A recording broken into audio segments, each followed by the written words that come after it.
advanced analysis also in project management, which is used in project management. I'll try to do that as well. Okay, great. Let me share the agenda. So I've created this agenda, and this agenda I think should work well for all of us.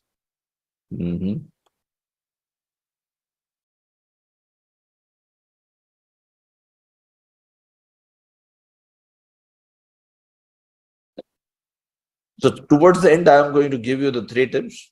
Maybe in between, first tip, second tip, third. See, first tip I have already given you in my video. If you saw carefully, if you joined it earlier, don't study too much. Study all the material which is given by us. That's it. Don't study too much. And you will pass the examination. Because PMP is very easy. Project management is very easy. It is not at all difficult. At least for our students, it is not at all difficult. Unnecessarily, people create a complexity about around project management, and then it confuses people. It is actually very easy. So we'll have a definition of project. We'll talk about some different processes here, like scope management, schedule management, cost management, and we'll introduce you to the agile as well. And towards the end, if there are certain questions, and if we have time, we'll also answer some questions, but not before we give you the 3 tips. So to introduce myself, I'm a chemical engineer, MBA finance. I used to work a lot, very hard earlier when I was young. First 10 years, I really worked very hard in shifts, earning very little money. Then, by the way, I'm also an amateur poet. But once upon a time, it so happened, I started seeing some of the people progressing very fast in their career. So I came to know about different certifications. PMP was one of them. Lean Six Sigma was one of them. And I gained those certifications. And I had to invest a lot of money. And it involved some travel also. Those days, not everywhere you will get all these types of certifications. So I got those certifications. Today,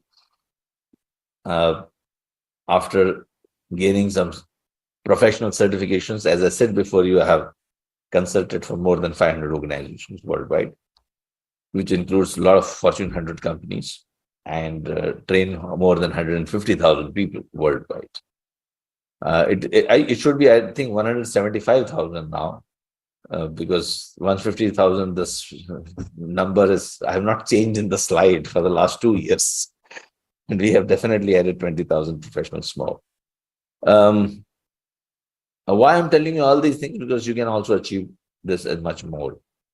We have, as an organization, we have been enabling individuals and organizations to achieve excellence since 2006.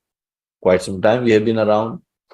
And personal touch is our USP, means we're not like you join us and I hire one person from working professional person from some company. We conduct some sessions for you and he vanishes after that. So no, we're not like that. We are there with you. People who have undergone training from me in the last 20 years, I've been conducting trainings almost on 22 years.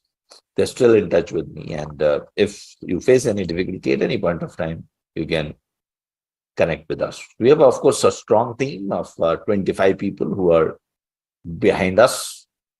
So we have got around 7 or 8 trainers. I'm the PMP trainer and I'm the Lean and Six Sigma trainer as well. And I also take modules in artificial intelligence, data science, etc. I take pride in telling you that I was the first person to conduct a Lean Six Sigma black belt training in anywhere in whole Gulf in 2007. This is this one is the photograph from that batch. Incidentally, it was for a hospital. Then simultaneously, engineering company Technip, Aramco, ADNOC, we did lots of improvement projects. And they have been our clients and around the world, Europe, Primarily in Europe, Middle East, India and Australia, we have done a lot of work. Even in US also, this is a US training picture.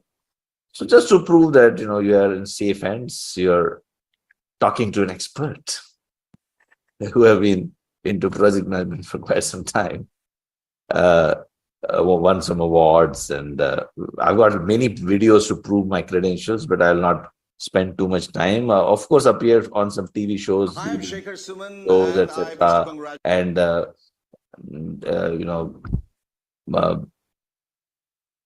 spoken in various conferences, PMI conferences, ASQ conferences, etc. Okay, now please answer this question. What will you see happening during project execution if there is no project manager? Now, first, let me tell you,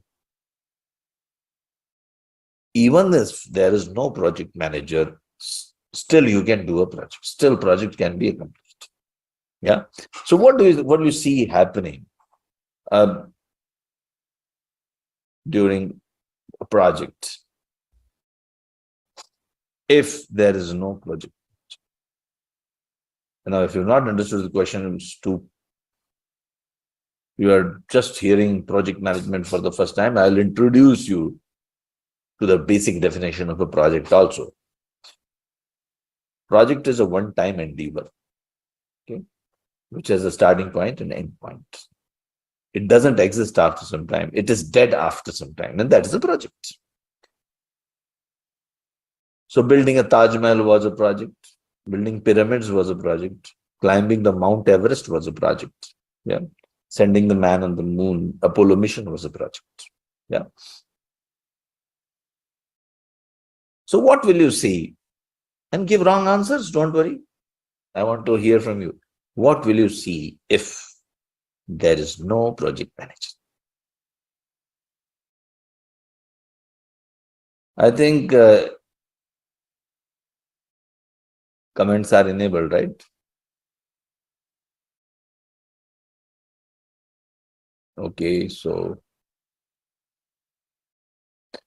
किरण आज asking quality engineer PMP कर सकते हैं क्या? बिल्कुल कर सकते हैं sir, बिल्कुल कर सकते हैं.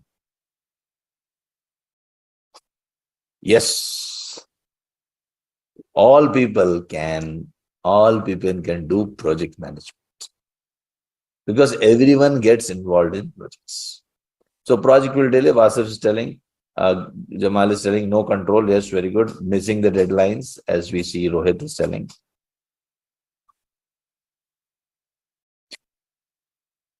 See, making a movie is a project, right? Now it can happen that few actors come together, they join with a script writer, background music scorer, and maybe a cameraman, and they can still make a movie. Why not? They can make a movie without a director. They can still make a movie without a director, but you know what kind of movie it would be. So you got the answer. Project manager, project manager of the let's say expedition to the Mount Everest. He did not climb the Mount Everest, but he made Mr. Hillary and Tenzing Sherpa to climb he assisted, he managed the whole project, right? No one knows the name of the project manager of that expedition. No one knows the project manager's name of Apollo mission.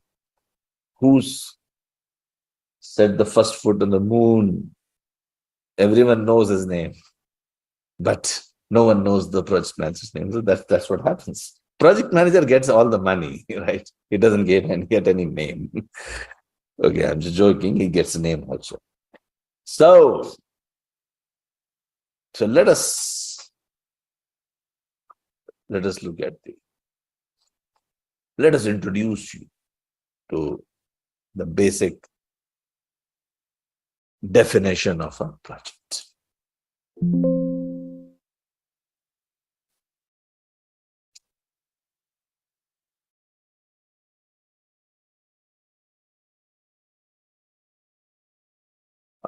First of all, I hope my voice is clear. Yeah.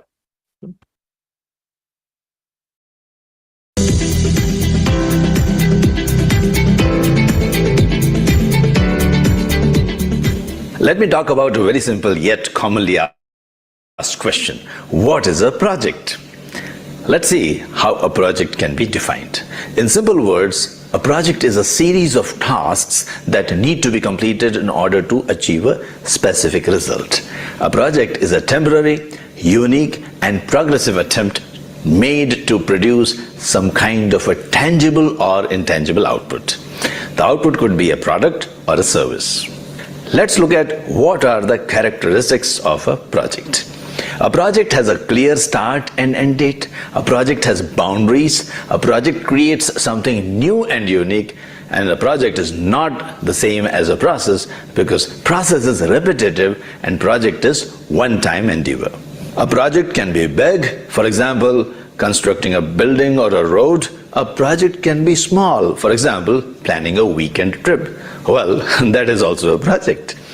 A project can involve many people, or it can involve just one person.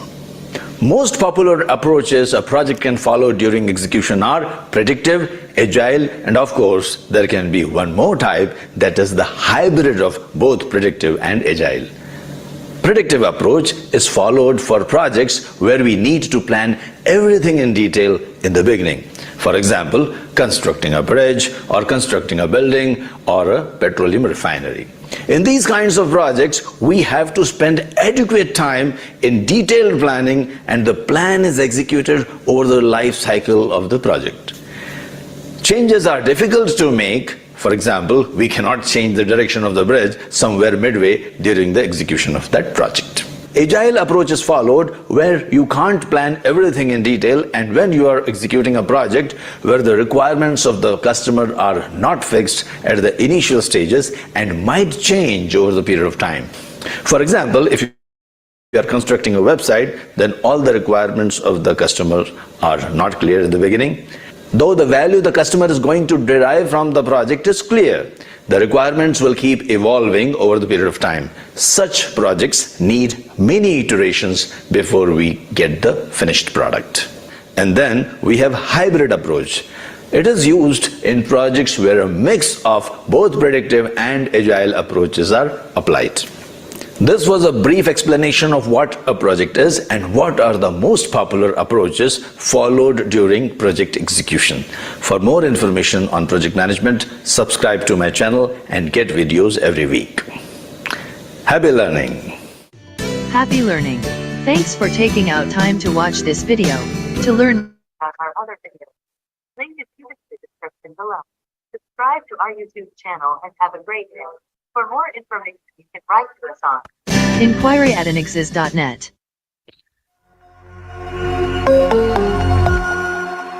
So I hope you understood what is project. One-time activity, one-time endeavor. Now, when you embark upon any project, there are three main constraints, also known as iron triangle, traditionally, something made of iron, difficult to change. One is scope. Scope means what needs to be accomplished in the project. All the work which needs to be completed in that project is the scope. Then schedule, the time, schedule, right? Schedule means you should complete within a time period. And the budget. These three are the main constraints. Scope, budget, and schedule. Apart from that, okay, the best way to learn is to keep the things simple. Usually, this is PMP is a very tough job, or to say tough exam to crack. You must have heard. Of course, becoming a PMP is going to make your career, I think, much better than what it is today. It's a very prestigious certification issued by PMI. Those who are not aware of, I'm just telling you. And also, one of the requirements of getting a PMP certificate is that you should get a training from a PMI accredited institute, and we, of course, are a PMI accredited institute. In fact, for the last 10 years, we have been accredited, and we conduct the training as per the directions of PMI. So you get your PDUs, which are required. The 35 PDUs hours are required. The 35 hours of training is required before you can appear for the PMP examination. And we are authorized to give that PDUs to you. Now, we have been conducting the training program for quite some time. And earlier, now, even before, I would say, when I was doing my MBA in 92 in Jamnalal Bajaj, that time, when we had a project management topic, one subject called project management. And this triangle used to be on the first page of the first chapters. But as I progressed in my career, and when I appeared for my PMP examination, 3 more constraints were added to that. And what were the 3 more constraints? One, apart from the time, cost, and scope, we also saw resources, risk, and quality. So you should complete all the work. The scope means all the work to be completed in the project within the time, within the particular budget, within the limited resources. Now, the resources, the people and the equipment which you will be allocated as you are awarded the project is not unlimited. It is limited. So you have to complete the project within these limited resources. Resources mean people and equipment. Not only that, you have to also foresee the risks. What are the possible risks which may be there, which are likely to happen? May not happen, but which are likely to happen. So be prepared for those risks. You should be able to foresee them, and you should have a response strategy towards that risk. So those risks. So this, along with maintaining the high quality of the product which is desired by your customer as an end result, when the project is delivered to them, these are the 3 additional constraints now. You have to balance, you have to manage as a project manager. So I was telling that, for the last so many years, we've been conducting training programs, and our success rate is very high. One of the reasons is we keep the thing simple. And I can impress you with my lot of experience. I can start giving in that refinery when I was working. I worked with many refineries, oil refineries, then many engineering EPC companies I have. Construction companies have consulted, and a lot of hospitals have constructed, did lots and lots of projects, thousands of projects. I've got a good repository of projects with me. I can keep on telling my stories and keeping impressing you with all those stories, but the intention of our PMP training is not to impress you with my accomplishments. The intention is to make you a PMP. You should be able to pass the project management examination. And to pass the project management examinations, all the concepts should be understood with simple example. So what we do in our training program, we do 2 projects simultaneously. We imagine as if we are a project team, and we are doing the project. And what are these 2 projects? One is we are constructing a 5-star hotel, because everyone knows what is a 5-star hotel. At least you have seen one. If you have not stayed in one, at least you have seen one. You know the concept of a 5-star hotel. At least you must have taken lunch or dinner there. And another project is, because now we have to learn 2 approaches. One is predictive approach and one is adaptive approach. Predictive approach is that project where we plan everything in detail, like constructing a bridge or constructing a road, or like constructing a 5-star hotel. Everything needs to be planned in the beginning, and we have to execute that plan. That becomes predictive approach. And another approach is adaptive. Adaptive means we don't know exactly what kind of things we'll be doing in the next 6 months, but we know what value we are going to bring into the customer. We know the value. Like, for example, constructing the website for this 5-star hotel. That could be an IT project. Now we know that that website will contain some pages. It will have a login ID and password. It will be enabling the guests to log in, create a password, then select a hotel room or select the dates, make a payment, and leave a feedback. And also, if they want to upload some photographs, they can upload their photographs. This is what is expected as a deliverable from this website project, or constructing a website project. In case of a 5-star hotel, in the beginning, in the first 2 to 3 months, I can spend good time in planning, and I will know exactly how many rooms will be there, what will be the dimensions of the room, what will be the, in fact, height of the table and the chair, which will be furnishing the rooms with. We know each and every exact detail, great detail, what will be the length of the swimming pool, what will be the width of the swimming pool, what size tiles we'll be using the swimming pool, what color we'll be using, what will be the specification. Everything is very, very clear. We can plan in advance, but not in case of website construction. There we cannot plan. We know what the website will be capable of doing. So we know the value, and we start with the value, and then we build our work around it. And we are also adaptive. Adaptive in the sense we can keep listening to the customer. Customer will keep on adding their requirements as the project progresses, and we'll keep listening and we'll keep adding that. But in predictive approach, after the plan is formalized, we not make too many changes. I can't.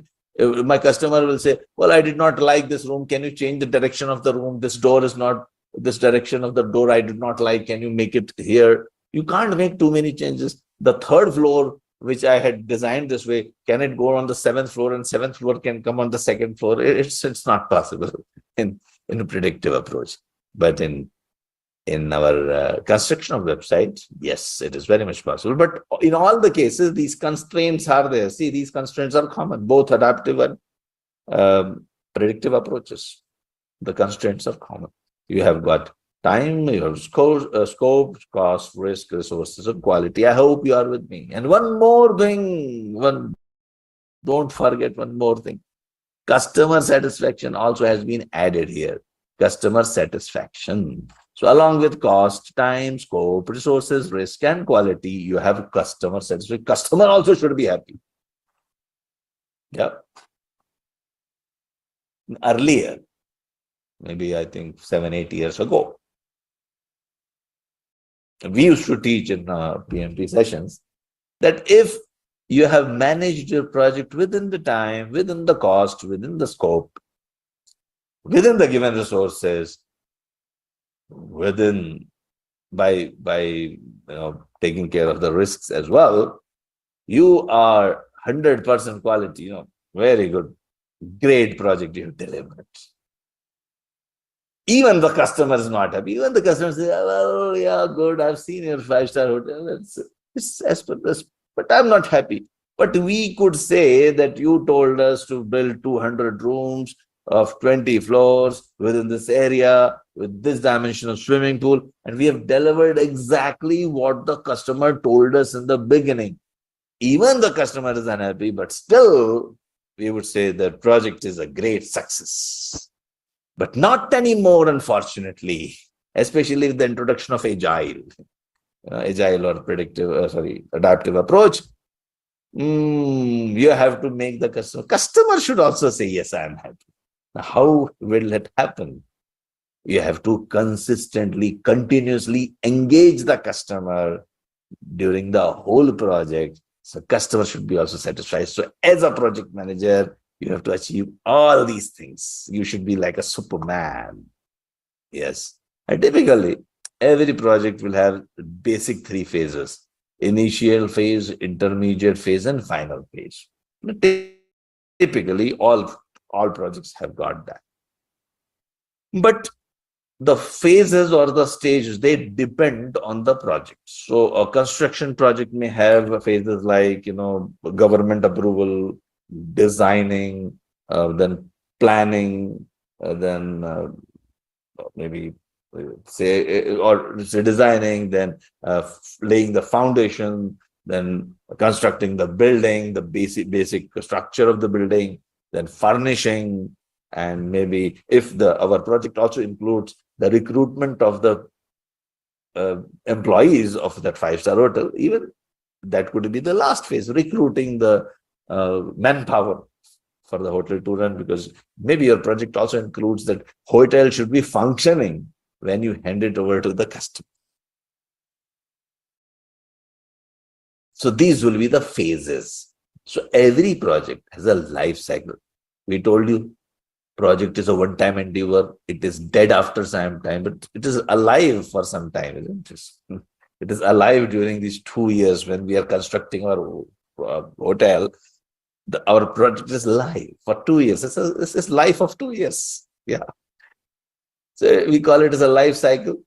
And life cycle can be divided into basic 3 phases, but there would be many, like 5, 6 phases, depending on what kind of project. Like human beings have phases of life: childhood, teenager, adult, and then people like with white beard, and then very old. We have got different phases. Similarly, project has got also different phases. And they have different stakeholders too. Stakeholders are the people who are positively or negatively impacted by the project.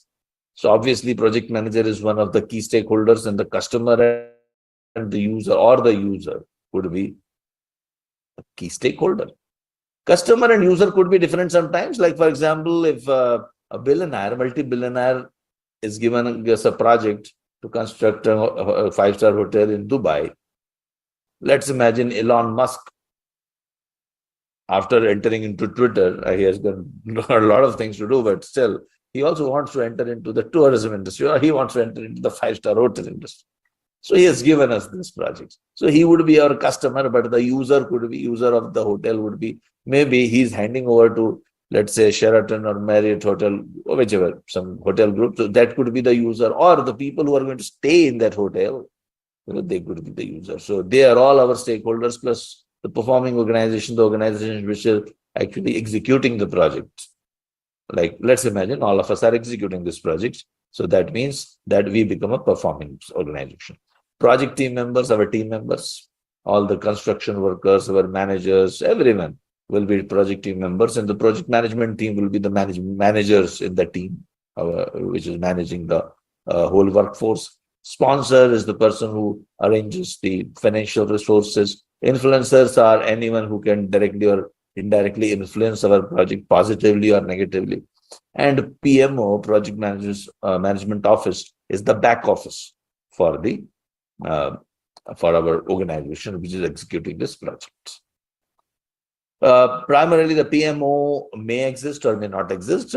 Typically, the organizations which are into multiple projects, they would have a PMO, which will keep all the templates to be used during the project execution, which will keep track of all the people, the staff members who are able to, who could be allocated to different projects, depending on the requirements. So these are all some examples of project stakeholders. And influence of the stakeholders are very high in the initial stages, especially in the predictive approach. But it reduces influence in the sense, I can change my color of the building in the initial stages, but it's very difficult to do that towards the, as the project progresses, it's very difficult to make, but the cost of changes will become obviously high. So it's difficult to influence of stakeholders on the project reduces as the project progresses. So typically, now these are the old phases. I'll just we'll talk about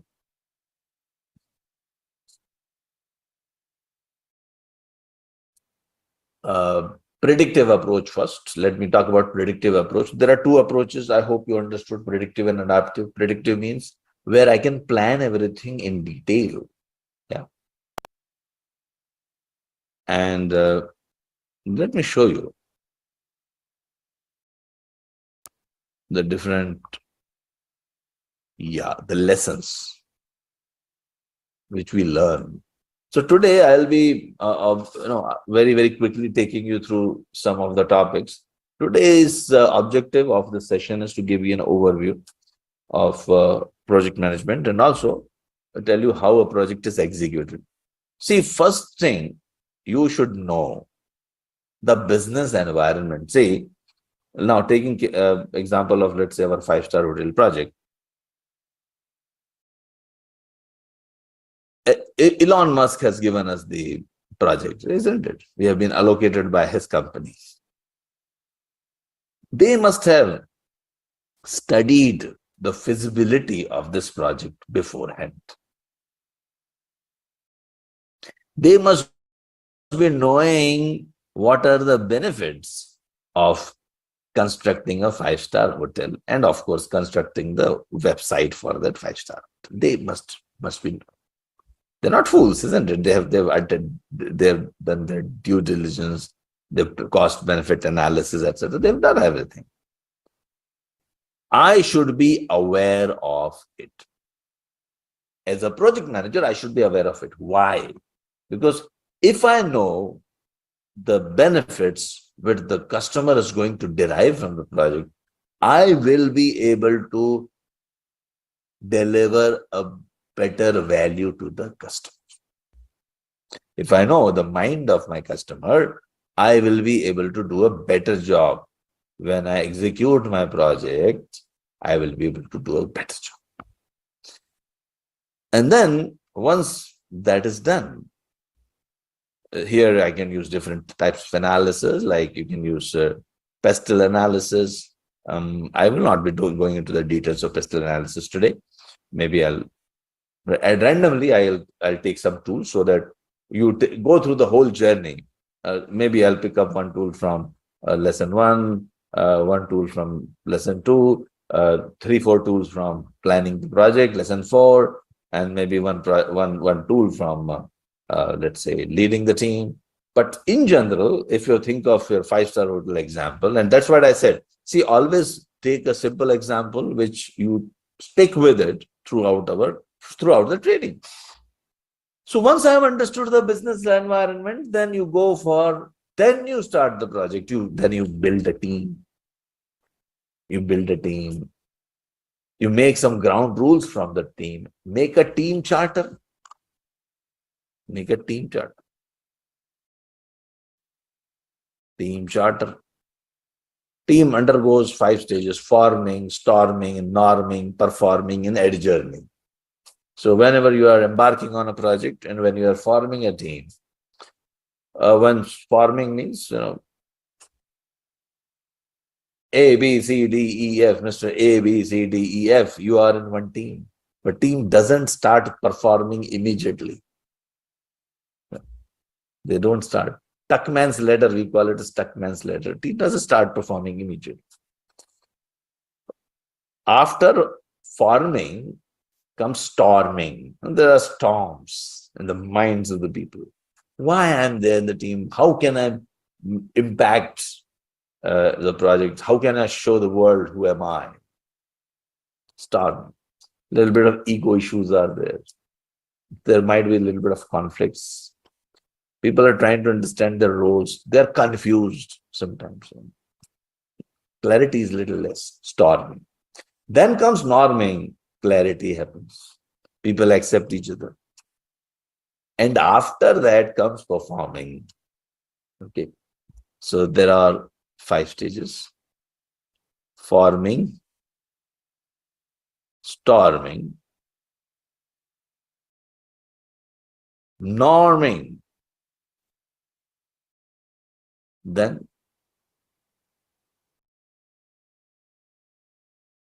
performing, and then finally adjourning. Adjourning, sometimes we say mourning. Oh, we are mourning. Mourning. We're not feeling happy that, oh, project is over now, we'll not be able to see each other. And you will be working, see, multiple teams will be there. Team which is laying the foundation of your project, of your hotel, could be one team. Team which is the designing team could be one team. So you have different phases in a project. There are different phases in a project. Designing, let's say this is designing, this is foundation laying, this is constructing, this is furnishing, one more is recruiting. So when we are talking about these stages of the 5 stages of team formation, as a project manager, you should be aware of this. Then only you will be able to manage your team better. Otherwise, you will feel frustrated. I got the best of the best people together, and they don't listen to each other. Within 10 days, you find the project team is like people are having conflicts, and then you'll feel frustrated. No, you have to understand that team undergoes these stages. Yep. Then comes, so I have written down a team charter. Team, when there is a conflict, we'll listen to this, or we'll refer to this rule, or we'll take a poll, or we will take a voting, whatever. There are different ways of,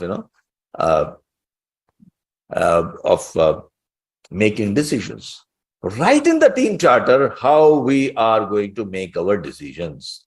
And these ground rules should be mentioned in the team charter.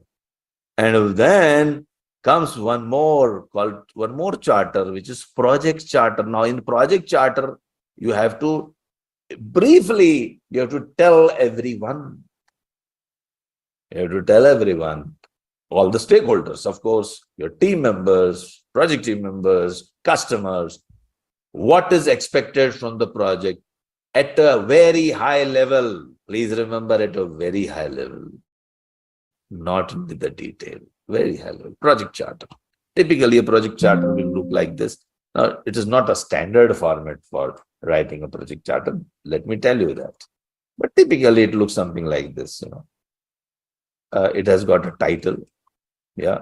It has got a project start date. It has got a project finish date. It has got a project manager, the details. It has got the project objectives. What is the objective of a project? What does the project, what we intend to do? What will be the end result of the project? It doesn't contain the work to be done during the project. It just tells you what will be the object. It tells you what will be the budget and what could be the approach, some suggested approaches. Or even also you can mention some of the stakeholders, who would be the key stakeholders of your project. So this is a typical format for a project chart. Any questions? Up to here you are with me?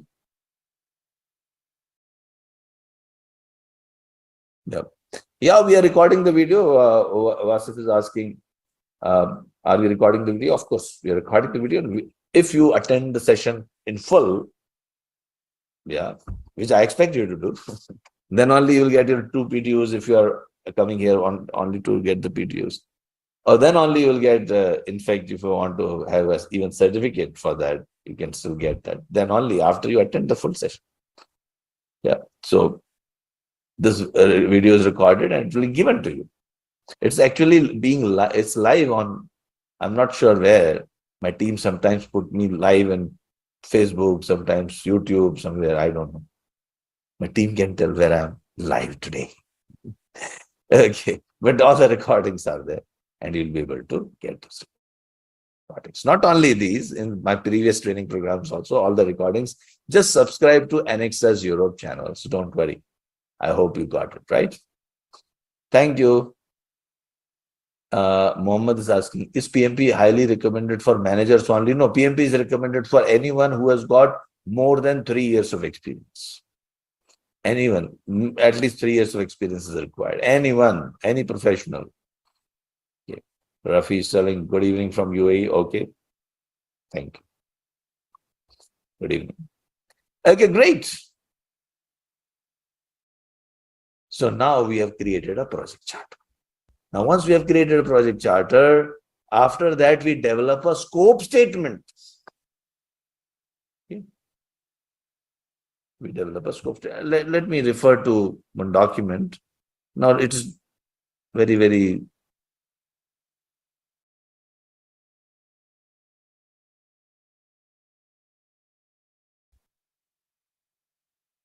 I'll request my team. Next time, I'll remove the numbers. Please ignore the numbers.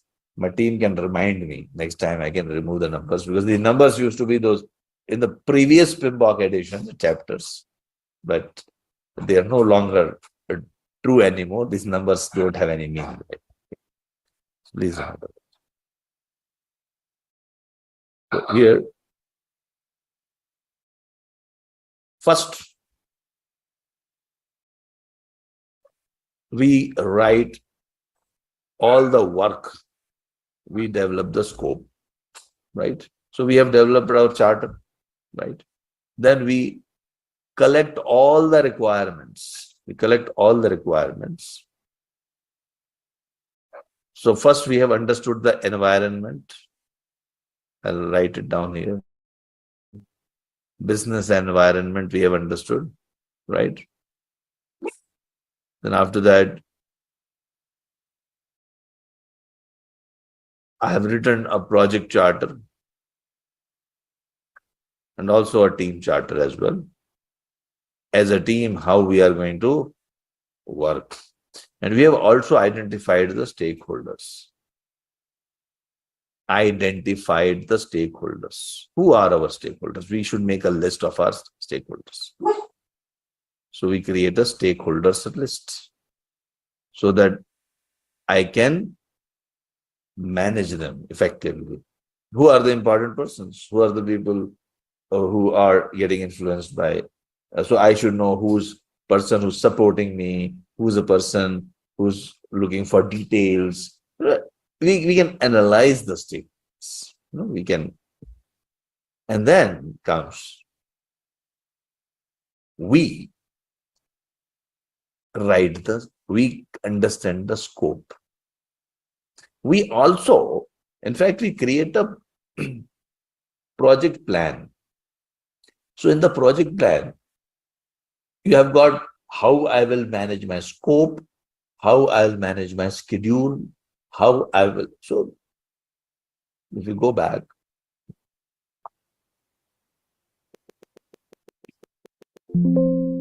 it tells you the project plan has those components.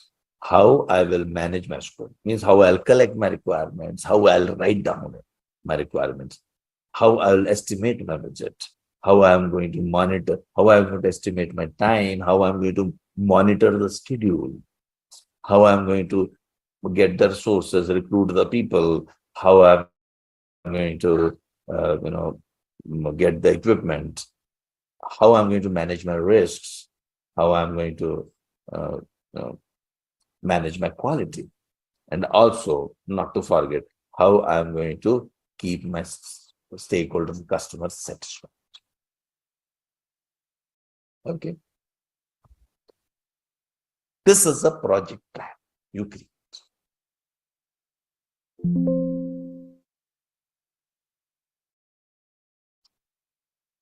In the scope, when you are talking about scope, you will be collecting the requirements. Yeah.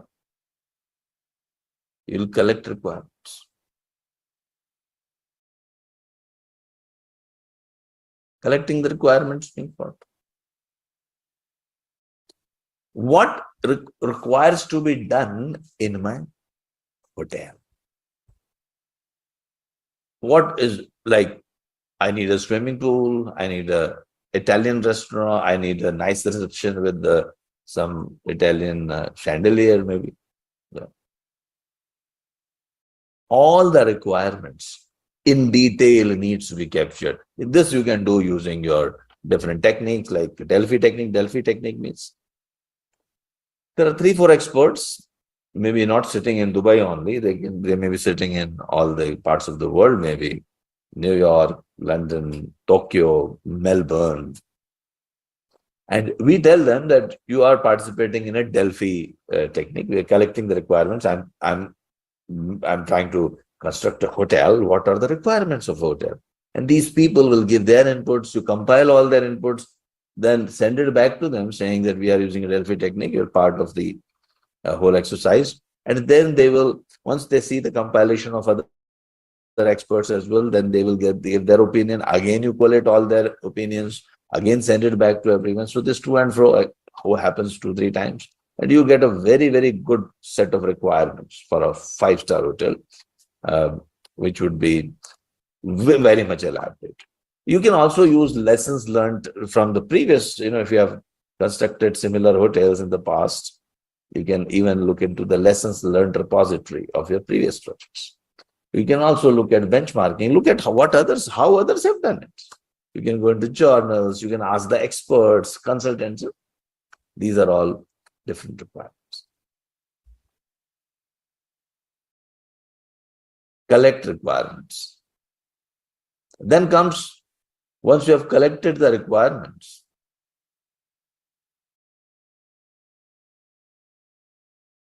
you define the scope and make a scope statement. You make a scope statement.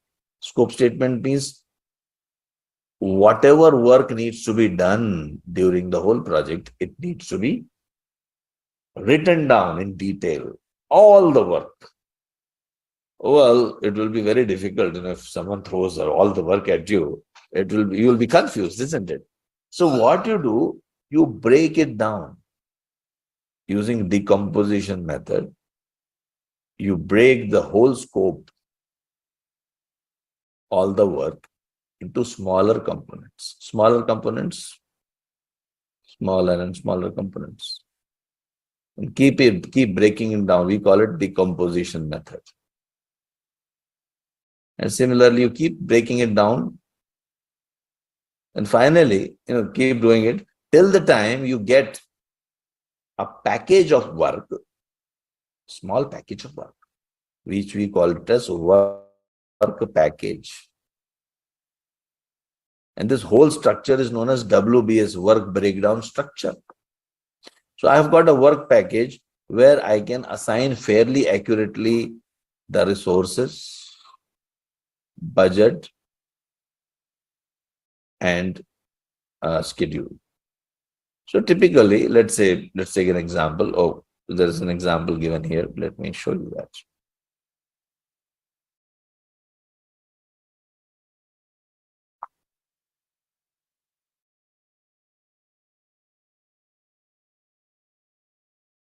So a scope statement might look something like that. It's not an elaborate scope statement, by the way. So all the details are given here. And finally, I can make a WBS, work breakdown structure. Work breakdown structure. Finally, I get work packages. Yeah. Get work packages. The last component will be, and another example here is also given, uploading an information system. So testing and evaluation becomes one work packages. And here what the number, this configuration system, 1.1, 1.1.4, 1.1.4.2, etc. This we call it as code of accounts. Code of accounts. These numbers are code of accounts. Means, we are allocating the budget to that work package so that it is a code for that account, for that work package. Yeah, we call it as code of accounts. So now we have created, we know the code of accounts, we have created the work packages, the deliverable at the lowest level of WBS, and the WBS contains all the activities. What WBS dictionary? So I will have a WBS dictionary. I'll have a WBS dictionary. WBS dictionary will contain all the activities which need to be performed in that work package. So let's say one of the scope is painting. And here it's like painting the boundary wall. Yeah. So painting the boundary wall. What would be the activities which we need to execute in that work package of painting the boundary wall? Yeah. So all the activities, list of activities and description of all the activities will be there in the WBS. I hope you are with me. See, I saw that 60-70% of you are doing this session for a first time. So I'm just starting from ground level, ground zero. Yeah. Although I can teach some advanced tools and techniques also. I promised you some advanced techniques also I will teach. Don't worry. Don't worry. We'll complicate the matters also after some time. But there are no complications. Those I see a lot of people have attended our black belt training. This PMP training is very easy as compared to black belts. Those I see some of you have also attended my data science programs. PMP is much easier. And if you are able to pass data science, you are able to, all of you are able to pass 100% certification was our scorecard of black belt, right? So PMP is much simpler than that. I can guarantee that. By the way, a lot of tools and techniques which you studied in green belt and black belts, they are very much part of the quality module of PMP as well. Okay. Now, this was the scope. Now, I have talked about the scope. Now, these activities, which are activities, I have to develop the schedule out of these activities. So, I will now develop the schedule. Means develop the schedule.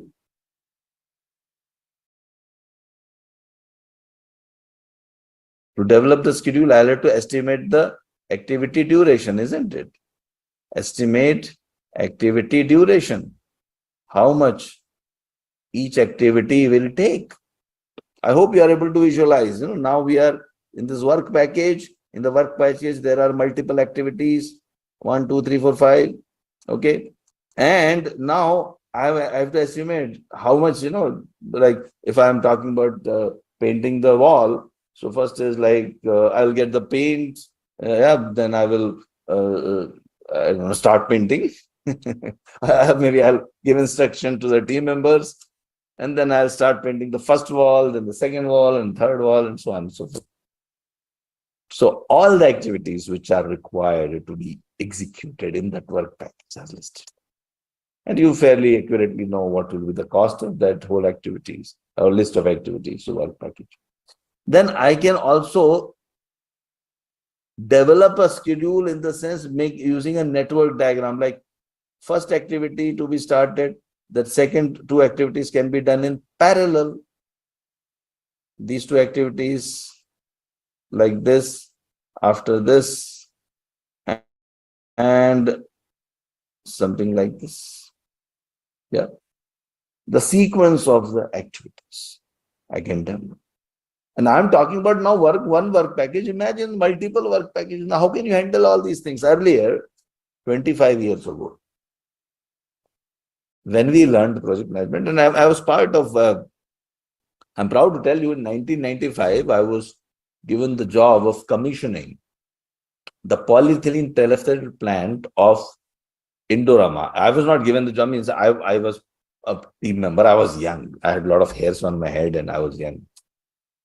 90 to 95, I was part of the project team of Bharat Petroleum and then Oswal Petrochemicals. The projects which I completed during those tenures was one is ethylene column erection and commissioning. Then in 1995, polyethylene terephthalate plant of Indorama Ventures. In fact, Indorama Ventures is the biggest manufacturer of polyethylene terephthalate in the world. And I'm so happy to be part of that first project. Incidentally, that was in Thailand, I remember, in Lopburi, near Lopburi. I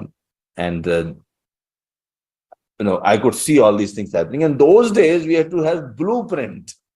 So we would create those activities, network diagram, and the whole blueprint will run into like, maybe I exaggerating, but kilometers, all confusion. Nowadays, you have got all project management softwares, so you can handle all these things very easily. Now we have developed the schedule. Now I have to estimate my budget, isn't it? We have to estimate the budget also. So we will estimate the budget. Now, how much each activity is taking estimations. We can use bottoms-up approach. Bottoms-up approach means I estimate the budget at every level of work package and then aggregate, take sum total of all the costs and get my project costs. Bottoms up approach. Or I can use a top down approach, means management can estimate, I think this hotel will take around $12 million, somewhere around this. That is also another way of estimating. So depends on the situation, what kinds of estimations you are going to do. So you estimate the budgets. Okay. Then also, you will learn, I don't know whether, I think we will have time. I will teach you one advanced technique here, earned value analysis. Using earned value analysis, I will first plan how I will be reporting my project progress in terms of schedule as well as budget. Okay. So maybe I'll take an example of maybe a network diagram and maybe earned value analysis, in detail. In a short while, I will talk about it. Should I talk about it right away or should I give you the bigger picture first? Your choice. Or I can take an exercise on network diagram right now and then earned value analysis also right now.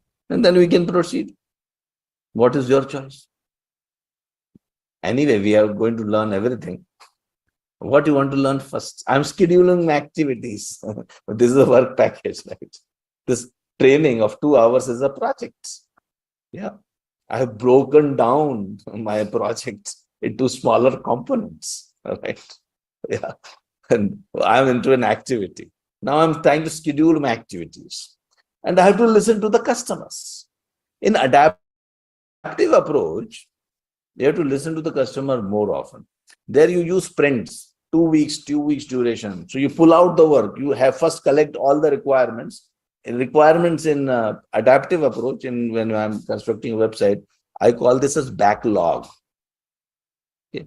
Instead of scope statements, here I will call it as, so I'll write maybe in green or maybe in and some other color I will write.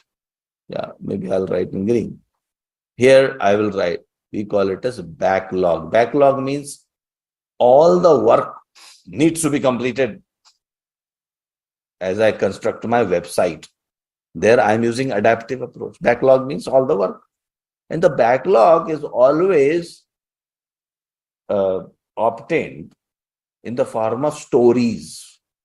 Story 1, story 2. See, in our scope statement, in our hotel, the scope statement would look like, get the Italian marble of this specification for the reception flooring. Yeah. This would be an example of a requirement captured in a scope statement. In a backlog, it is in the form of story. Now, don't think the story is like a long story. Story is just one sentence. Agile, they've changed the definition of a story also. The story is just one sentence. It is in the form of, as a user, I want to do something. So I'll write it in the beginning. As a user, I want to do, accomplish something, an activity,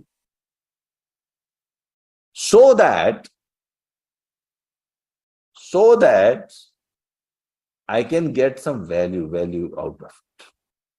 So an example would be, as a user, as a customer, as a client of the website, I want to create login ID and password so that I can access the website. Another story could be, this is one story. This is one story. Another story would be, as a guest, I should be able to make a payment so that I can book a room for myself. So another story. Now the story is given to the team, and the team decides what are the tasks need to be accomplished. There's no planning. See, in our five-star hotel, everything needs to be planned. The specifications of the tiles also need to be planned. But here, a story is thrown to the team. Who will throw the story to the team? The customer. The customer appoints one person called product owner. He acts like a customer. And the product owner will throw stories at the team. Throw means like, give, not throw. Like give stories. I want this. Now they will create. See, they will create their own activity. They will not be planning the way in our hotel. We are planning all the activities. We are creating a work breakdown structure. We are creating, this activity schedule, all that. No. Not in Agile. Not in Agile. I'll tell you in detail. I'll talk about that in a short while. But for the timing, just wanted to tell you that equivalent. This is the equivalent of our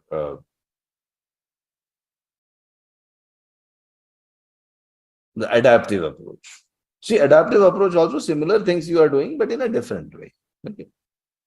But let me first continue with our hotel, first five-star hotel project, right? So you'll do an earned value analysis, and this is applicable to both, agile as well as agile, adaptive as well as predictive, both type of approaches. So Vigneshwaran said we'll do an activity. Activity means we'll solve a problem. Okay, let us do that. No issues. So let us talk about how to do a network diagram very quickly. Let us solve a problem.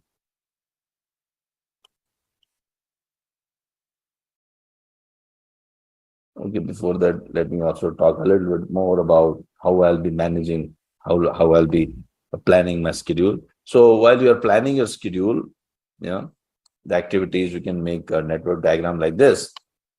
It will have multiple paths. It will have multiple paths.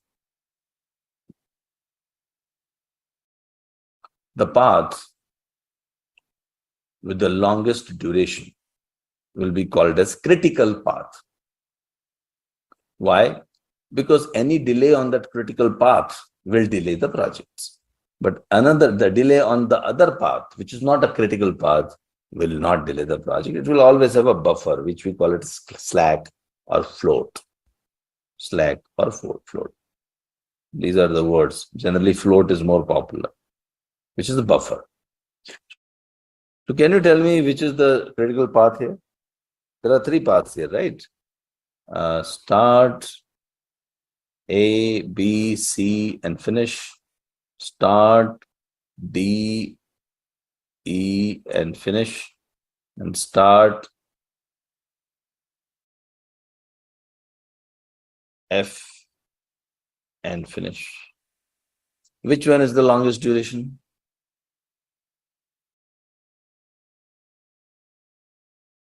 Which one is the longest duration? And what is the duration? I think 15 weeks, right? 15 weeks is the longest duration. Path A, B, C, right? SA, start A, B, C. So this is the critical path.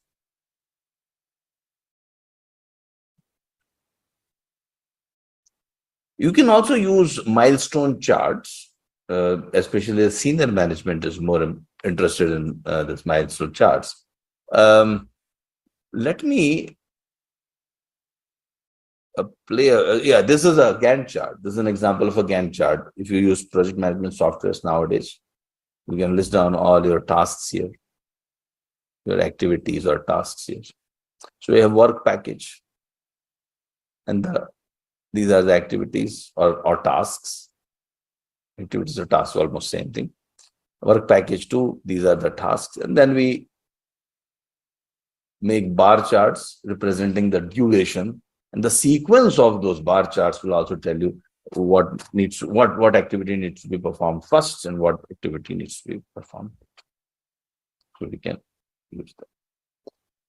So let us try to solve a problem, and if you're fine, I can play this in another program also. I had, because you are asking for an activity. Another program also had done this activity. If I can play that video, just give me 1 minute. Let me see. Actually, it's not there in my laptop, but I can pull out from our channel, YouTube channel, right? You want which way?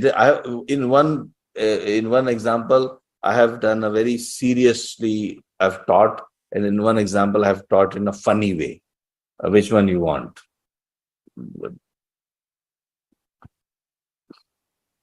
You know, I can be serious. Today, I'm a little serious. But if you want the funny way, I can talk about it. Oh, one thing is also going on right now. Okay.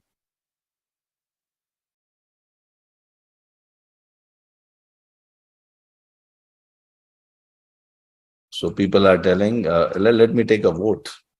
We are making in the projects, the team has to decide. Fun. Rashmi is telling fun. Okay. Okay. So let me talk about that. Okay. They come from various city. They would like to. Okay. Let me. Yeah. Okay. Yeah. In the exam for sure. You can keep on attending our sessions again till the time you pass the exam. We ensure that you pass the exam. How come you can fail? Okay, let us solve a problem. So here, let us do an exercise. So I have just, you're a project manager, and activity A, let's say approval of it. Let's say I'll take our whole 5-star hotel project, like approval is activity A, first step activity. And it can start immediately, approval from the government authorities. Then comes design. Design can happen after the approval, because once we have got the approval, then only we'll start designing. We don't want to waste our time and money. What happened? It may happen that we are the hotel project doesn't get approved by the government. So we'll start design only after finishing approval. Construction can happen simultaneously. No, after the design. Sorry, yes. So after design comes construction. So construction can start after design is completed. Okay, and then recruitment. Because we have to commission the whole hotel project. We have to commission it as a running, ready to operate hotel. Mr. Imran should be happy. Shuvadeep should be happy. He wants a ready to run. Ready to mint money. Shuvadeep, Bill and I, they don't tolerate inefficiencies. Yes, Raj, beware. You are the project manager. Okay, so here, so recruitment can start simultaneously while you are designing, and so these are the activities. So let me take you through our. Let's see. Let us go to the whiteboard. Okay, so this is again a tip when you are constructing a diagram. Usually write start and finish. Yeah, the first activity was, I think, approval. I'll just write as activity A. It is taking, I think, three months. The next activity was, and simultaneously we can do two things. We can start recruiting the people also, plus we can also I think it was design. Yes, so design is activity B, and activity C was recruitment. And after designing we can construct, so that is activity D. And after this we can here is the commissioning. This is E. Commissioning means staff is recruited and we started functioning. And finish, we'll hand it over to Mr. Imran and Shuvadeep in a nice ceremony held in the same 5-star hotel. And then you'll relate to the story. 2 years back, this hotel was a playground, and then it was a dream, and then all stories, emotional stories. Lessons learned, that will become, while you're completing the project, you'll put your lessons learned with the PMO. Okay, so you're finishing, and then I forgot the duration. So let me see that. So A is 3 months, and B is 3, 6, and D is 8. So 3, 6, and 8, and 4. Okay. So let us put that. Okay. So this is 3, 6, and 8, and 4. So some of you are already expert, I could see, but those who are not, I will tell them there are 2 paths, S, A, B, D, and E, and finish, right? So which is taking how much time? The 6 plus 14, 18 months. And the other path is how much? Start and A and C and E and finish. So it is taking how much time? 9 plus 4, 13, okay. 13 months. So obviously the critical path is, and whenever we get a critical path, normally you can highlight that this is the critical path. Yeah, the critical path. Then for each of those activities, we will create early start and early finish time. So every box, this is the box. This we say early start, early finish. Earliest I can finish, early start, early finish. Latest start and latest finish. Okay. So early start. I can start this activity A at 0 month, like right in the beginning, and it will finish by 3.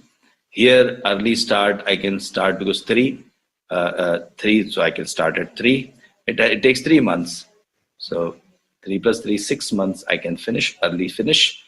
And earliest I can start this at 6, right? 6.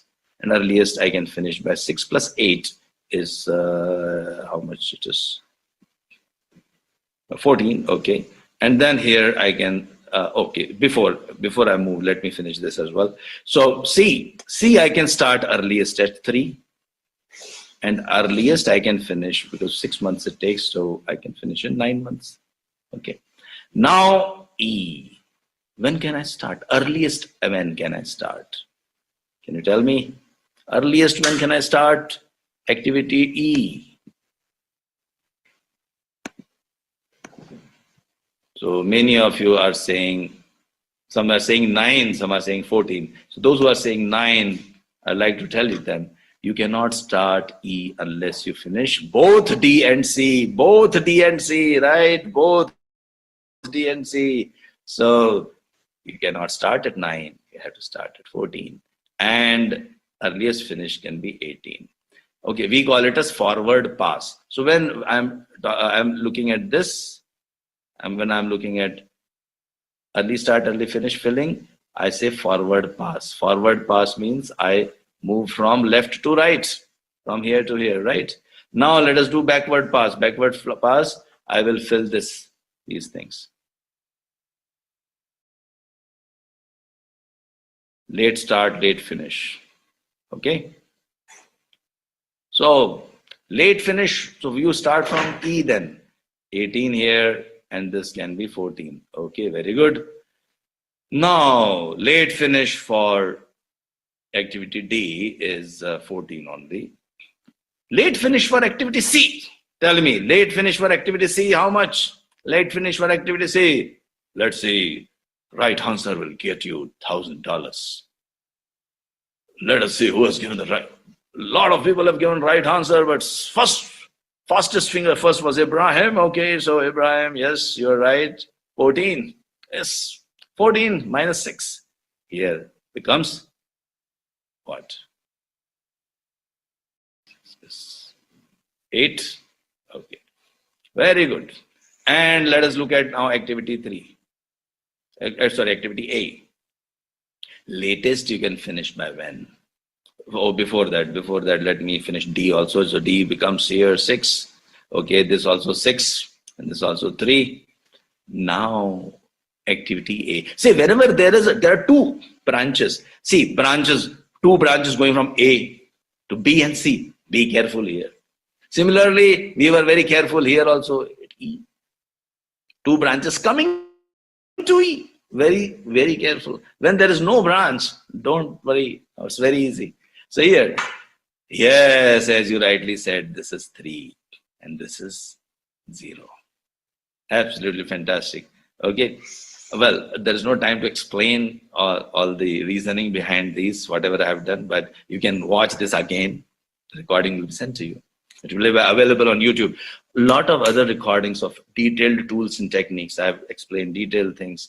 A lot of quality tools I have explained. Those who are interested in other programs, CPHQ or Lean Six Sigma, Yellow Belt, Green Belt, all are freely available on my Anexas YouTube channel. Go to YouTube and Anexas channel. You can subscribe. It's totally free of cost. You can have a look at those tools and techniques being described by me. Sometimes I'm having a beard also. During lockdown, I grew a beard. So, you may see a different person talking, but in the same voice. So you can have a look. You can just subscribe to that Anexas YouTube channel and learn a lot of tools and techniques. So in that, I have explained in very, very nicely, slowly. I have taken 2-3 examples, but here, very quickly, let us move on to the next one. Very good, absolutely fantastic. So this is how we do the. No. Before that, yes. One more thing. You cannot delay anything on A, B, D, and E, but can you delay on C? Is some float available there?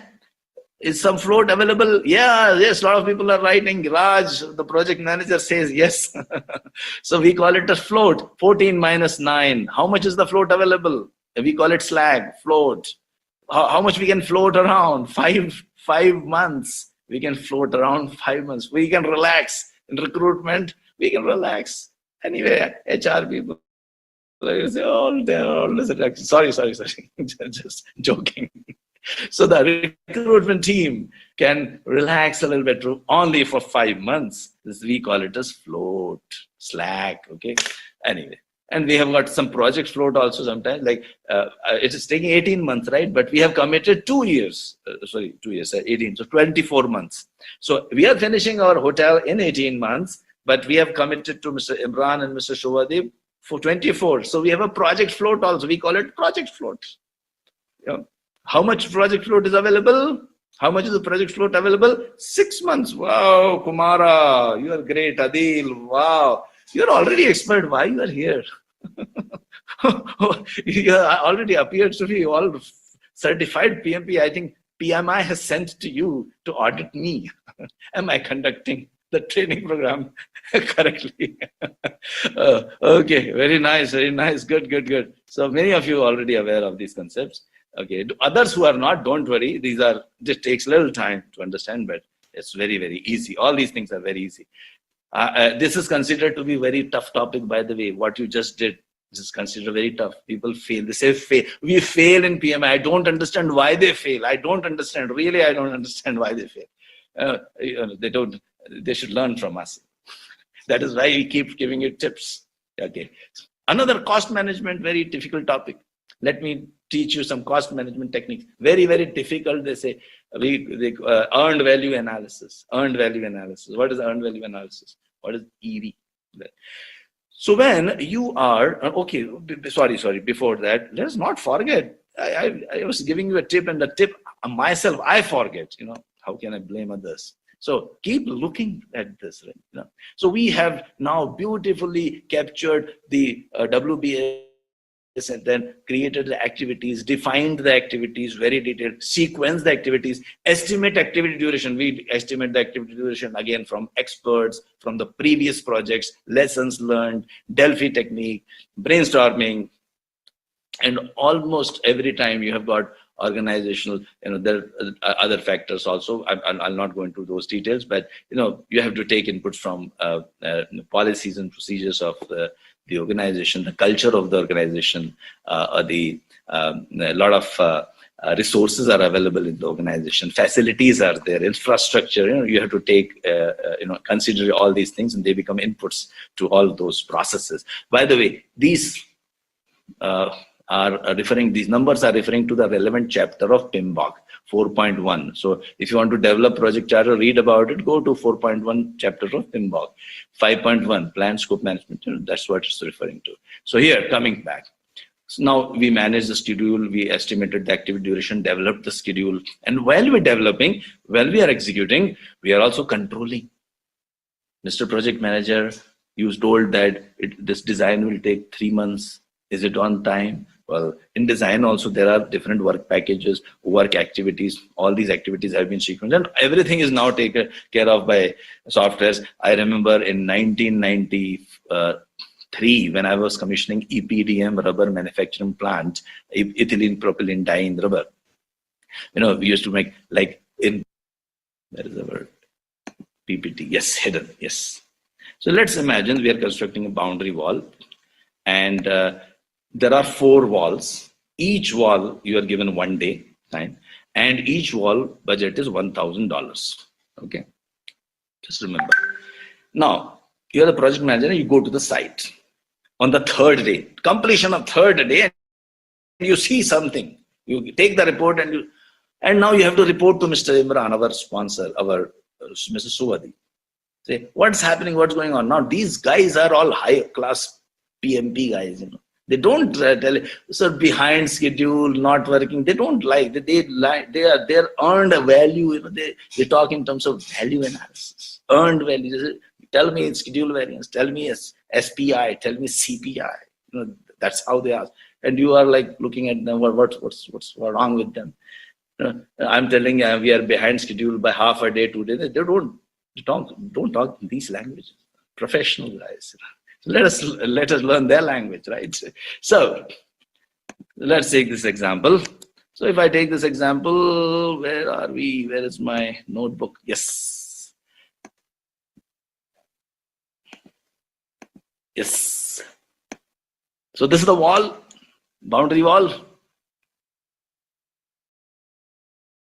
Oh, sorry, I'm not able to keep the line straight, but it's okay. I think you'll excuse me for that. So this will take 1 day. This will take 1 day. This will take 1 day. And this will take 1 day. And budget is $1,000 and $1,000 and $1,000 and $1,000. Okay, and let's say we are on the 3rd day. Okay, so we are reporting. So this wall is completed. Let's say this wall is completed. Then this wall is also completed. And the 3rd wall, oh no, completed only half as per the problem which is given here. Completed, first wall completed, spent 1,000. Second wall completed, but spent 1,200. We'll come to that. Half done, only 50% completed. Okay, doesn't matter. Okay, now in terms of, first let us look at what is the planned value. What is the planned value? What we had planned at the end of the 3rd day, we had planned 1,000. Second day 1,000. This was our planned value. We planned how much? $3,000.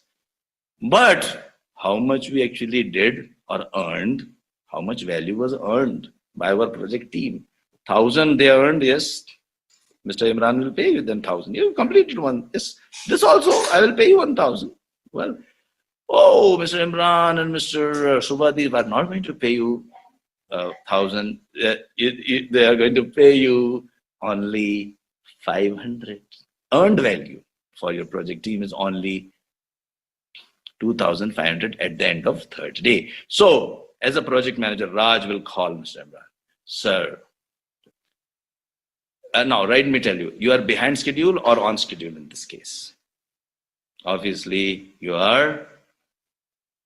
There is a schedule variance. Yes. How much?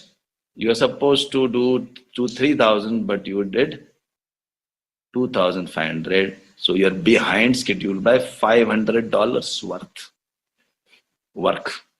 We call it as schedule variance. Okay, schedule variance. And schedule performance index. Well, how are you performing in terms of schedule? SPI, schedule performance indexes, you are completing only 2,500 instead of 3,000, which is approximately, let me tell you how much it is. Everything is solved, Don't have to worry too much. Where is it? 2,000 divided by 2,000 divided by 0.833. 0.833. 0.833. Okay. We are looking at 0.833. You are not at 100% schedule, only 83%. That is what Mr. Raj will report. My performance in terms of time is 83%. Okay. And if you continue to operate in this way, will you complete in 4 days? No. No way.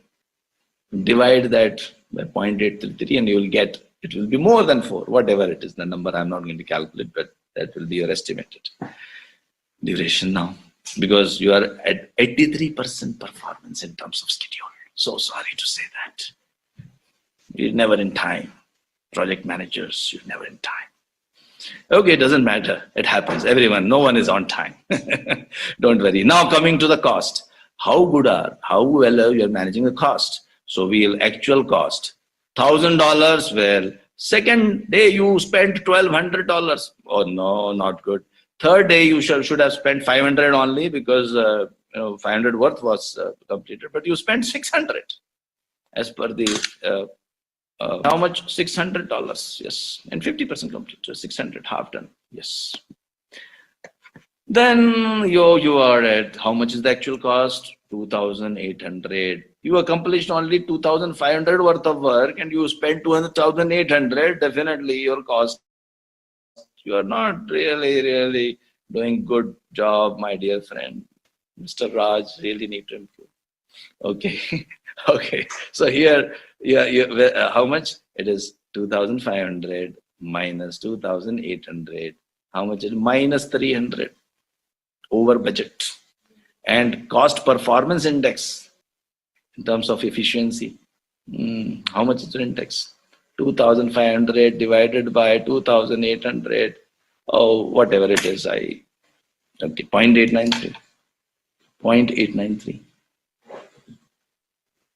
89% you're operating. Well, Mr. Raj, you need to grow. If you continue to operate like that, you will not finish the job in $4,000, my friend. You will finish the job in 4,000 divided by 0.89. 4,479. Additional estimate to complete. Additional. Variance at completion will be $479 in addition. So this is how you do the earned value analysis. Okay. By the way, this is considered a very difficult topic, but we have seen that it's not that difficult. No. Life is easy. Don't fail in PMI. That's the worst thing to happen. How can you fail, my dear friend? How can you fail? No way, can't fail. Okay, then comes the... Because I just played for you that to problem solving. Now let me talk a little bit of Agile. So some of you who are from IT, they might be aware of the basics of Agile, but many of you who are not from IT, they may be totally unaware of Agile. So let me talk about what is Agile. Yeah. Would you like to? Yeah, there are two options now. We have got around 20 minutes left.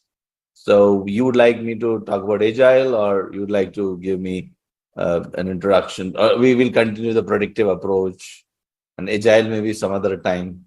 Your choice. Let me ask you.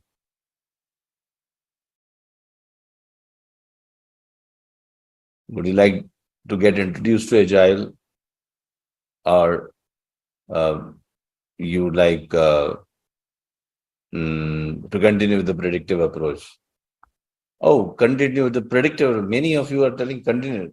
First, Agile needs good time. No, no, no, no.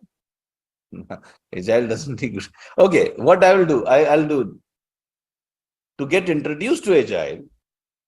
I will give you a video. You watch that video. In half an hour, you'll get full everything about Agile. You will, I can't say you'll master Agile, but you will get like 50% knowledge of Agile. Okay. Okay, so that I will do. Right. So in that case, let us continue the predictive approach. Let's continue with a 5-star hotel. And the our project, there one more project going on, right? Website. So, so Agile, that video, Naveen, if you can just put that Agile video, introduction to Agile, I think we have put it in our YouTube. I think so, right? Yes. If you put, yeah. So let's put it there, so introduction to Agile, you can watch it. You can watch it. But let me continue with our now. What was the next one? The next one was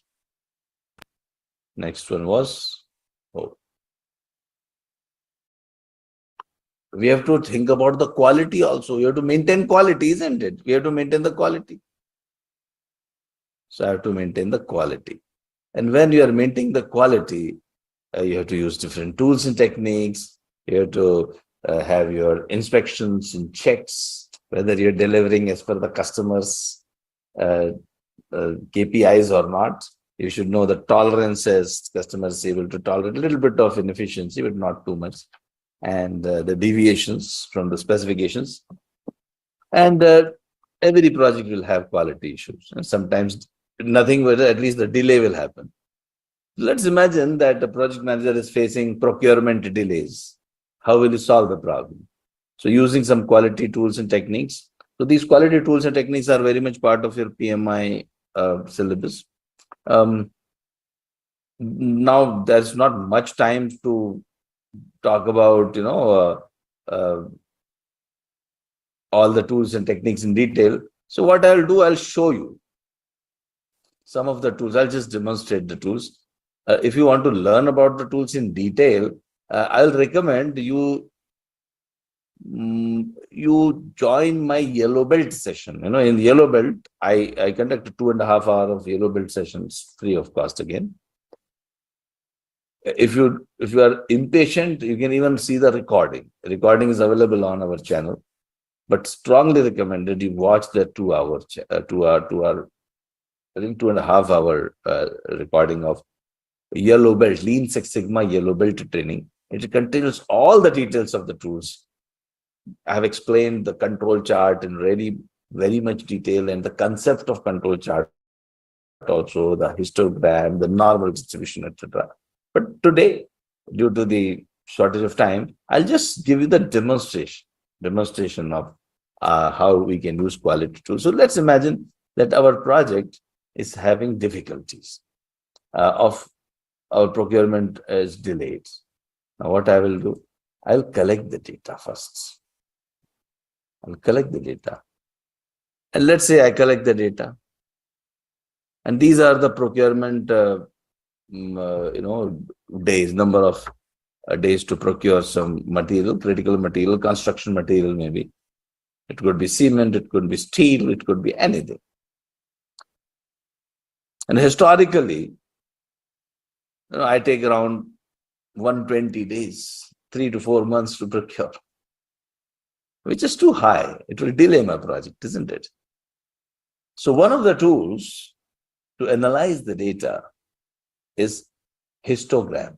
Histogram means, now I'm just using a tool here to explain because the shortage of time, I can't keep on explaining each and everything. But if you just make a histogram of your cycle time, it will tell you that on an average is 124, and the standard deviation of your procurement time is somewhere around 2.85. those who are totally not aware of this standard deviation, I can give a very brief overview about it. See, most of the processes in the universe, they follow this bell-shaped distribution, or also called as normal distribution. Normal because it is normal to obtain a normal distribution. Mr. Carl Friedrich Gauss, Mr. Gauss, he found this in 17th or 18th century, that all the repetitive processes, they follow normal distribution. And he also found one interesting thing, that if you collect just 20, maybe 30 samples from any population, any process, just collect 30 samples. If you get an average, and you'll always get an average and the standard deviation, the way we got here, 120 is the average and standard deviation, I forgot how much it is. Let's imagine 10 it is. Yeah. So he said that within plus minus 3 times the standard deviation, within plus minus 3 times the standard deviation would lie 99% of the total population. So, for example, if I take an example of procurements done in my project previously, the way my team has been operating for the last few months or few years, my average is 120 and standard deviation is 10. So I can predict that my overall, all the projects, the way I operate in my projects, in my organization is, this is 1 time standard deviation will become 120 plus 10. This is 130. And this will become 140 and this will become 145. I hope this is correct. Yeah. And this will become 110, this will become 100, and this will become 90. Yeah. So I can predict, and we call this as a control chart. Lower control limit means here of my procurement process is 90 days, and upper control limit of my procurement process is 145 days. So most of my procurements are taking place within this. And this thing we call it as control chart.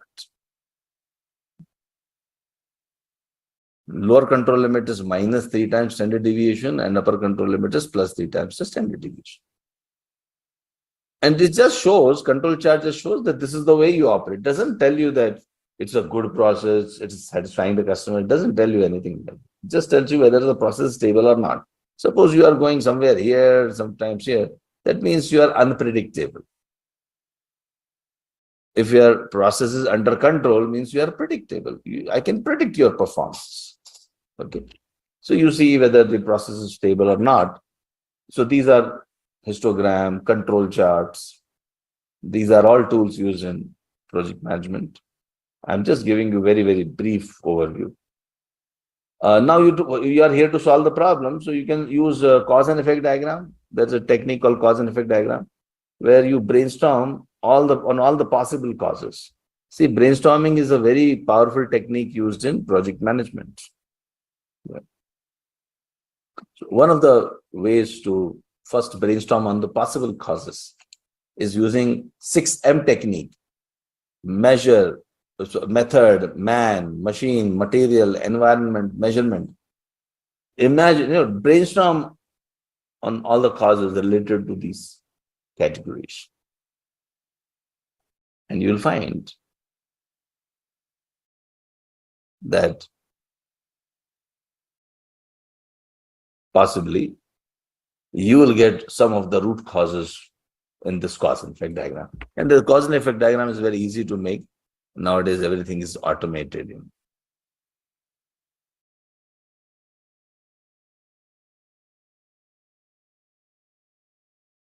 So this is a cause and effect diagram. You can make it manually also, but these are all the possible causes.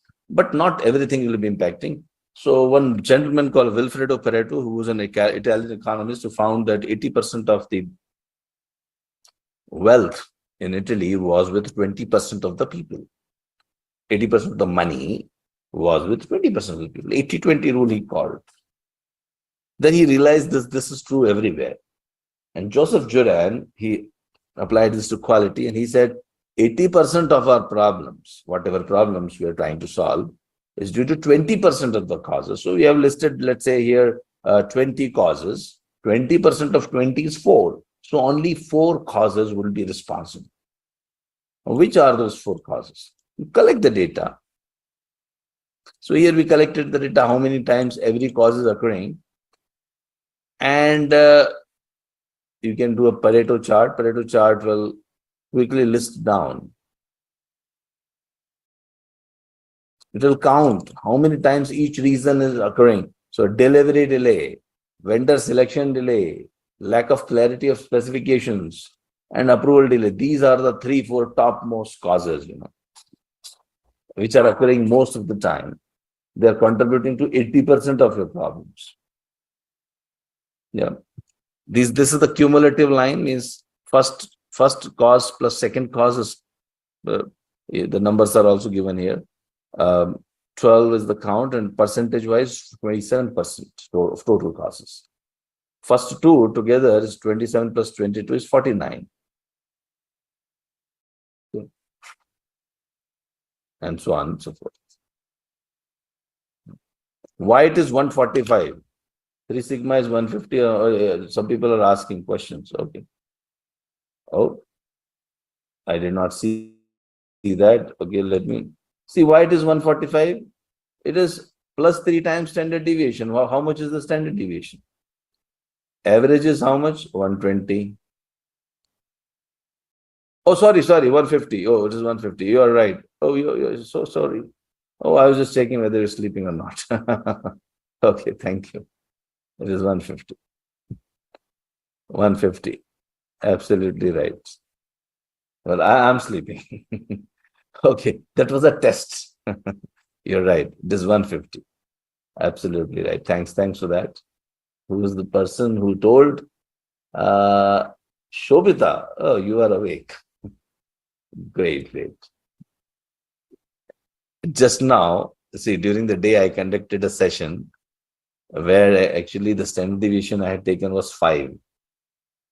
So I just, extrapolated that here. So you're right. So this is 150. So this will upper control limit is 150. So this is how your process is behaving, basically.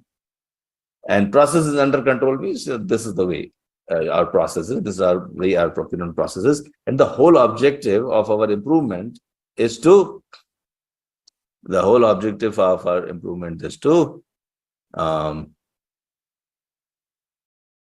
change the control limits to maybe 60 to 90 with a new average and new standard deviation. Okay. So this is how you would interpret the process in terms of the control charts. So I just showed you some of the tools which you can use to improve your quality in your project, and that's how the overview of the project management.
See, during the day, I conducted a session where actually the standard deviation I had taken was 5. So I just, extrapolated that here. So you're right. So this is 150. So this will upper control limit is 150. So this is how your process is behaving, basically. And process is under control means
special welcome to you.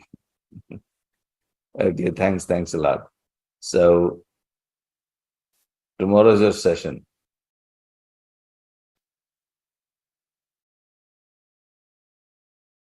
Okay, great. Now let me show you the fees.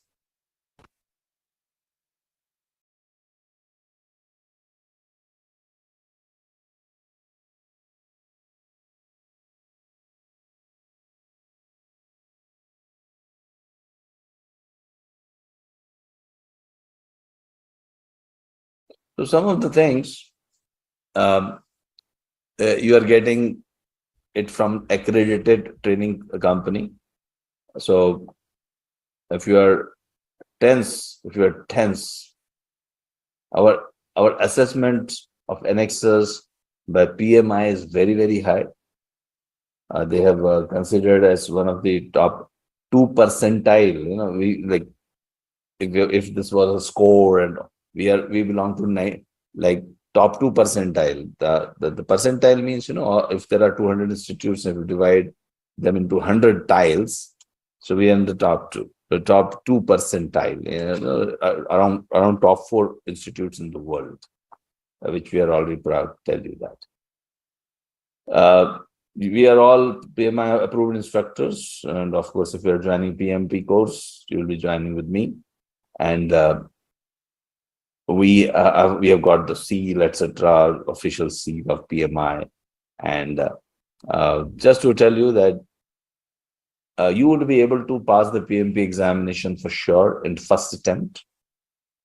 So the first is study the PMI developed and approved content, which we will be giving you. We'll be providing it to you. That's it. Nothing else. Solve the cloned questions of PMI, which we will be giving it to you. And write our 2 mock exams. In fact, we will be giving you 10 mock exams. You can choose any 2 at random. That's good enough. And if you want more, you can, of course, go ahead with that. And we guarantee, or we should not use the word guarantee, to be very honest. Yeah, but we will tell you that your probability of success would be very, very high. Officially, we can't say guarantee. We can't use the word guarantee, but as per PMI, so we can tell you that the probability of success is very high. That I can assure you. And a lot of people have attended. If you follow me on LinkedIn, you can follow me on LinkedIn, and you can connect with me as well. And you will find every second or third day or fourth day, I'll post something, some relevant material. Plus, sometimes people publish their own PMI certificates received from PMI and PMP certificates, and they give a lot of credentials to us. So every third or fourth day, we keep seeing 1 or 2 hour students getting certified from PMI as PMP, and we have got more than thousands of students. We have lost the count. Actually, last time we counted was 1,733 students. I am sure numbers have increased by now. So thousands of students have got trained, and they have got the certificate as well. So join us. On that note, I would like to invite you to attend my project management training. And if you are interested, just click on this link, which is given here. Plus, I will leave you with some of the videos. So some of the videos, if you can show Naveen, how long it takes. Okay, let me answer this question. How long does it take? So typically, the training will complete in around 1 month, 1.5 months. After that, at least 2 months you should study. Now I'm telling some people just take leave for 5-6 days and they study all the whole training material in just 3-5-6 days and then appear for the exam and pass the examination. But in general, I'm talking about most of the cases. They generally take 2 to 3 months to study. Whatever we teach in classroom, you have to study also. Just a self-study. Self-study is important. And we guide you that time as well. Once you complete that, after that, you appear for the exam and you will pass. So this is what is the project roadmap. Another thing is one more tip, which we give in when you attend our session, we also tell you how to visualize your success. And what are some of the tricks or tips which we share in our normal training sessions, which will make you pass the examination with very, very high probability. Now, we can't assign a number, but it's definitely above 90%, 90-95%. So our success rate is very, very high. And any other questions you have? You have already registered and doing exam next month on schedule in Dubai. Okay, great. Okay, fine. You're already doing it. That's great.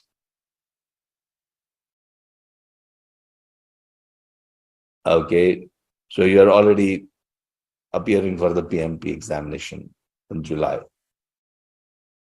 That's great.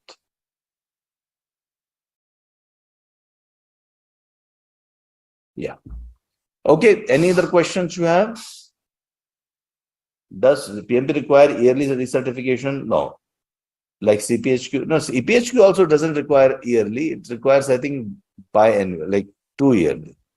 PMP requires 3 years, every 3 years. But it's very easy.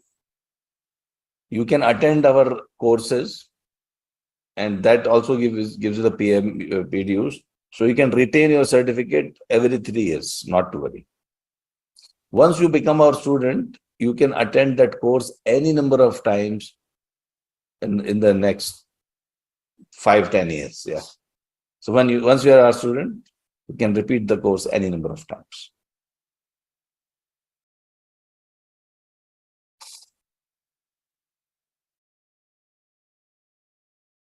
Any other questions? Okay, great. So let us see some videos related to project management. Okay, let me talk about conflict management. One more thing. Conflict management is one topic of PMI. Let me show a video on conflict management. In fact, this video will tell you it's almost everything about conflict management. The whole conflict management chapter has been covered in this video. So let us have a look at it. We humans have a very strange quality. You can call it self. Humans have a very strange. Sorry. Oh. Okay. You're okay. Quality. You can call it self-respect, ego, pride, or the will to prove oneself right. This can be a common cause for a rise in conflicts. In an organization where there are many people working together, where some actions affect others, conflicts can occur more than frequently. And this is why conflict management is an extremely important subject to understand so that harmony can be maintained in the company at all times. Let me ask you a question first. Are conflicts good or bad? Well, some of you may say, how can conflict be good? Over the period of time, views on conflicts have changed. It was an old view that conflict is dysfunctional and caused by personality differences or a failure of leadership. Conflict is to be avoided, or conflict is resolved by physical separation or the intervention of upper management. Well, that was an old view. The new view is conflict is inevitable consequence of organizational interactions. Conflicts can be beneficial. Conflicts is resolved through identifying the causes and problem solving by people involved and their immediate manager. They can also be solved by referring to ground rules framed in the team charter, which was created at the beginning when the team started working together. Let us first understand what are the different types of conflicts. Conflicts can be divided into three main categories: task conflicts, relationship conflicts, and value conflicts. The task conflicts often involves issues related to an employee's work assignments and can include disputes about how to divide the tasks or resources, and also it can include different opinions about the work. Of the three conflicts, task conflict may appear to be the simplest to resolve. However, task conflicts often are more complex than they appear to be and need to be handled carefully. Some of the sources of conflicts are schedules. Someone told you that he will finish the work in 10 days and he didn't. This will result in a conflict. If you see carefully, your team or organization will benefit from this conflict because you are questioning the inefficiency. Priorities. Different people have different priorities. Maybe work that is important for the organization or a project in your opinion is not as important for someone else. Resources. We have limited resources. Two people might compete for the resources. Hey, I need that IT guy for 2 weeks. The other person says, sorry, he's not available. There's a conflict. Technical opinions. Technical opinions might be different, which might lead to conflicts. It is always good to explore all the possibilities in interest of the organization, and such conflicts can be good. Administrative procedures. People might not understand administrative procedures and might argue about it. Cost. Someone promised you that he will complete a job within the budget of $5,000, but now there is a cost overrun. Questioning would lead to conflicts, but would benefit the project or the organization. That was about task-related conflicts. Let us now look at relationship conflicts. This type of conflict arises due to differences in lifestyle, opinions, personality, and thoughts. In an organization, people with a vast range of lifestyles need to work together to reach certain goals. These people might not have common viewpoints or opinions, but still need to work in unison. It is obviously no surprise that relationship conflicts can be common in organizations. Value conflicts. This type of conflict arises from fundamental differences in identities and values. For example, differences in political, regional, and ethical thoughts or other deeply held beliefs. These types of conflicts can be difficult to resolve, but as they say, nothing is impossible. So let's see some of the conflict management strategies. Well, there are many different types of conflict management strategies, but I'm going to discuss the 5 major strategies. Before beginning, you must note one thing. Each strategy has its own benefits. There is no right or wrong conflict management style. As long as the style works for you, it can be called as perfect conflict management strategy. The first strategy is problem solving. Here, you confront the problem and solve it by identifying the root cause. For example, to resolve a conflict with a colleague in a project, you might say, well, it seems that the real problem here is not lack of communication, but lack of knowledge of what needs to be done and when. Here is a copy of the project schedule. It should let you understand what you need to know. The next strategy is collaborating. Collaborating involves a combination of being assertive and cooperative. Using this strategy, both sides can get what they want and negative feelings can be minimized. This strategy gives best results when long-term relationships and outcomes are more important. For example, if 2 people want to lead the same project, you can divide the project into 2, and then you can divide the responsibilities into 2 and ask each of them to lead their respective teams while collaborating. This is a win-win solution. The next strategy is competing. It involves a combination of being assertive and uncooperative, when one aims to pursue their own concerns at another person's expense. This strategy can be used when you don't care about the relationship, but the outcome is more important. We can call it as a win-lose strategy. Like when we play a game, the focus is on winning. For example, when you wish to compete with another company for a new client, this strategy can be used. However, don't use this strategy in your own organization, as the strategy does not help build relationships. Yet another strategy is avoiding. Avoiding involves a combination of being unassertive and uncooperative. You can diplomatically step aside from an issue or withdraw from a threatening situation. This strategy should be used when you don't wish to immediately solve an issue but want to wait for the right time to solve the conflicts. The next strategy is accommodating. Accommodating is the opposite of competing strategy. There is an element of self-sacrifice here. Now, this may seem generous, but it could take advantage of the weak and cause a resentment. This strategy can be used when you don't really care about the outcome but want to preserve the relationship. Maybe this relationship will give you long-term benefits. The next strategy, compromising. It aims to find a convenient and mutually acceptable solution that satisfies both parties to some extent. This strategy involves a combination of being a little assertive and a little cooperative. This strategy can be used when the outcome is not very important and you do not have enough time in hand. For example, to resolve a conflict between 2 persons, you can say, let us do a little bit of what both of you suggest. And the last strategy is forcing. It is about pushing one viewpoint at the expense of another. Do it my way, or sometimes, as many people say, my way or highway. The bosses often use this. As I said earlier, it's not that one strategy is better than the other.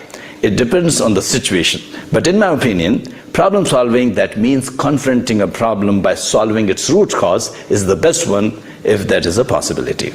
Conflicts can be a part and parcel of your daily work, and this is why you should not be afraid when conflicts arise.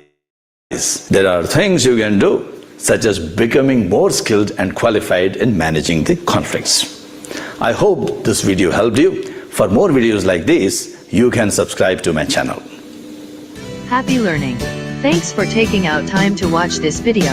To learn more, check out our other videos. Link is given in the description below.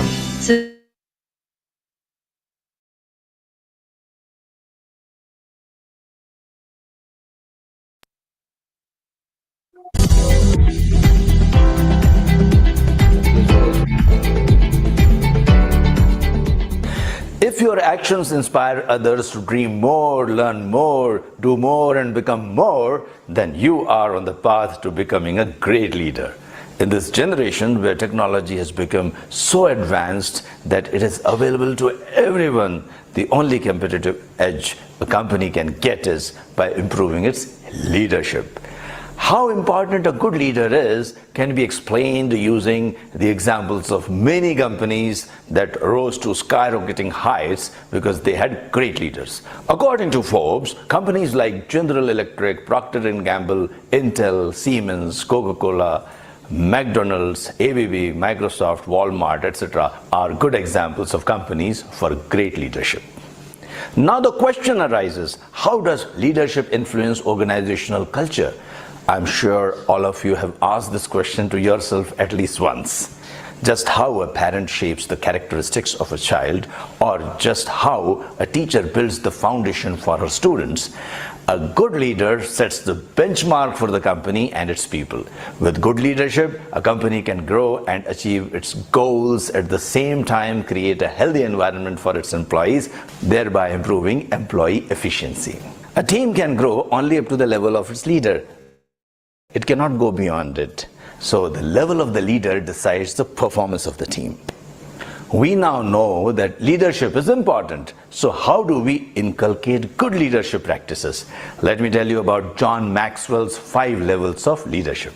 The first level is position. This is the lowest level of leadership. As one can say, it's the entry level of the leadership. The position is the only level that requires no effort to achieve. One can simply be appointed at a leadership position. Now there is nothing wrong with having the leadership position. However, relying only on this position to get people to follow you will not take you far. Position does not directly result in influence. You should use this level as a place to invest in your growth as a leader. This time can be used to learn to lead yourself through priorities and self-discipline. Level 2 is permission, which is based on relationships. Here the people choose to follow you because they want to and not simply because they have to. In simple terms, at this level, people give you the permission to lead them.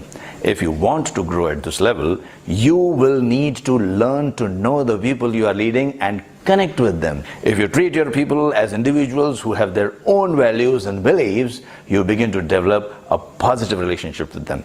Trust grows, mutual respect increases, and the work environment becomes positive and happy to work in.